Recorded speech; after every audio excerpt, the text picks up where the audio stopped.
चलिए आज हम शुरू करते हैं एक्सरसाइज 1.2।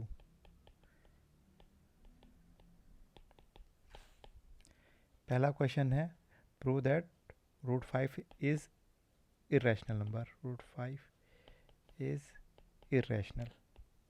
इसको हम कैसे प्रूव करेंगे? सबसे पहले एजम्पशन मानेंगे। एजम्पशन लेंगे क्या कि रूट 5 इरेशनल नहीं बल्कि रैशनल है। रूट 5 रैशनल है। रैशनल होता है तो हम इसको p बाई क्यू के फॉर्म में दिखा सकते हैं, जहाँ पे p एंड q क्या है, इंटीजर्स हैं। ठीक है। और यह आपस में इनमें कोई भी कॉमन फैक्टर नहीं है वन के अलावा।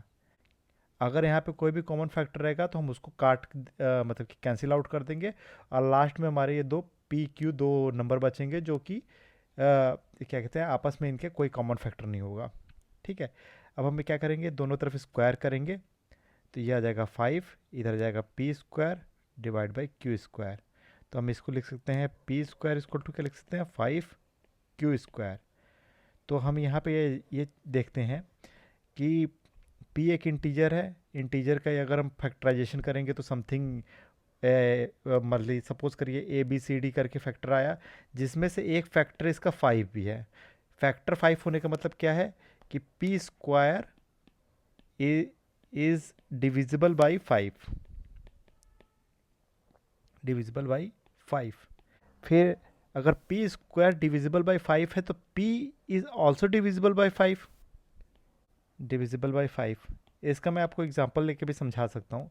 सपोज करिए p की वैल्यू मान लीजिए 10 ले लीजिए। ठीक है। तो इसका जब स्क्वायर करेंगे तो वो 100 आएगा। 100 क्या होता है, ये 5 से डिवाइड हो सकता है, 20 इसका आंसर आएगा। अगर ये 5 से डिवाइड हो रहा है तो 10 भी 5 से डिवाइड होके इसका वैल्यू 2 आएगी। आप मन में अपने कोई भी ऐसा नंबर ले सकते हो, कोई भी p की वैल्यू 1 2 3 4 5 6 7 8 ले सकते हो। अगर वो अगर वो 5 से डिवाइड हो रही है, उसका स्क्वायर भी 5 से डिवाइड होगा, और अगर उसका स्क्वायर 5 से डिवाइड हो रहा है तो वो भी 5 से डिवाइड होगा। तो हम p को हम 5 इंटू एक और दूसरा नंबर ले सकते हैं, जैसे सपोज करिए c ले लिया। यहाँ पे c क्या है, एक इंटीजर, क्योंकि 5 से डिवाइड हो सकता है, तो p को हम 5c भी लिख सकते हैं। तो इस वैल्यू को हम यहाँ पे पुट करेंगे, तो 5c square equal to 5q square. तो इसको हम लिख सकते हैं 5 into 5 into c square equal to 5q square. इस 5 से एक 5 कैंसिल आउट, q स्क्वायर को हम लोग लिख सकते हैं 5 इंटू सी स्क्वायर। तो यहाँ पे हम देख रहे हैं c एक इंटीजर है, हैंस यहाँ पे q square is divisible by 5। q square divisible by 5 है तो q is also divisible by 5। अब आप यहाँ पे देखो, ये देखो q इज डिविजिबल बाई 5 है और p is also divisible by 5। दोनों में कॉमन फैक्टर क्या आ गया, कॉमन फैक्टर आ गया 5।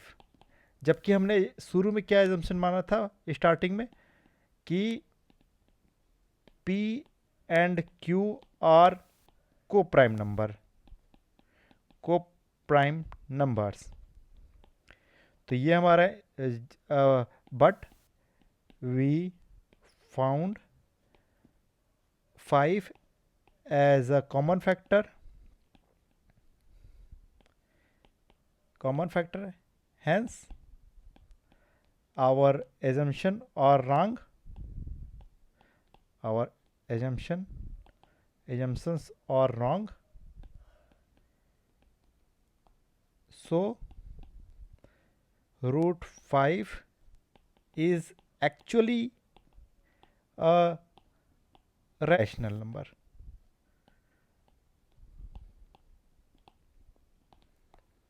आइए सेकंड क्वेश्चन की तरफ पढ़ते हैं। 3 + 2 root 5 is a irrational number. इसको भी हम सेम p बाई क्यू के फॉर्म में मान लेंगे।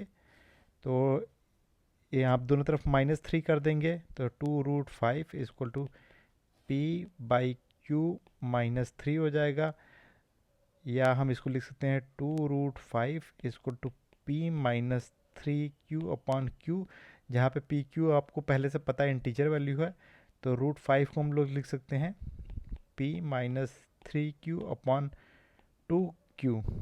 अब ये इंटीजर में से कोई भी इंटीजर जाएगा वो भी इंटीजर वैल्यू आएगी, ये भी इंटीजर आएगी, और कोई इंटीजर में अगर इंटीजर का मल्टीप्लाई करते हैं तो वो भी एक इंटीजर आएगा।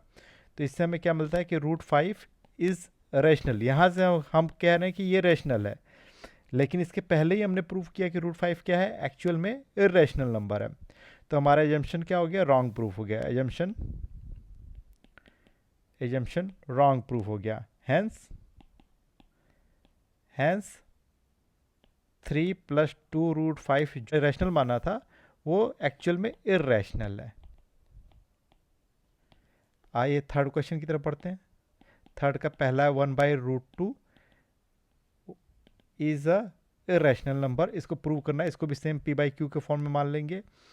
तो हम इसको लिख सकते हैं, क्रॉस मल्टीप्लिकेशन करें तो √2 इक्वल टू लिख सकते हैं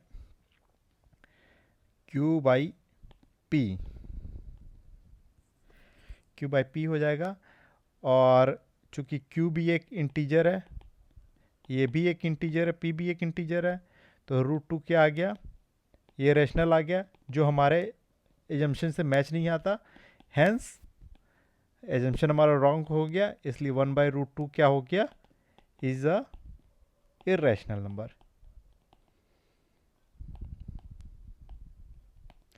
आइए सेकंड क्वेश्चन करते हैं। सेकंड भी बहुत आसान है। 7√5 इक्वल टू p/q ले लेंगे। √5 को हम लिख सकते हैं p/7 q, ये भी इंटीजर, ये भी इंटीजर, तो √5 क्या दिखा रहा है, इज़ रैशनल फ्रॉम यहाँ से। लेकिन हमको एक्चुअल में क्या होता है कि √5 is a irrational number, irrational. तो हैंस हमारा एजम्पशन गलत हो गया। Hence 7√5 is also irrational number.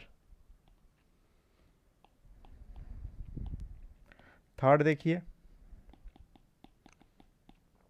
6 + √2 को भी हम p/q के फॉर्म में मान लेंगे। तो इसको हम लिख सकते हैं √2 इक्वल टू p/q माइनस 6, या √2 equal to p minus 6q upon q। Integer में से कोई भी इंटीजर वैल्यू जाएगी तो ये भी इंटीजर आ जाएगा और नीचे भी इंटीजर आ जाएगा। तो √2 हमें क्या दिखाने लगा कि √2 रैशनल यहाँ से दिखाने लगा, जबकि हमको एक्चुअल में पता है कि एक्चुअली क्या होता है, √2 is a irrational number, irrational. तो हैंस हमारा जो एजम्पशन था वो रॉन्ग प्रूव हुआ, और 6 + √2 is a irrational number. Thank you. बीच में कहीं भी आपको कोई कन्फ्यूज़न हो मुझे आप कमेंट करो, मैं आपको उसका आंसर दूंगा। Thank you.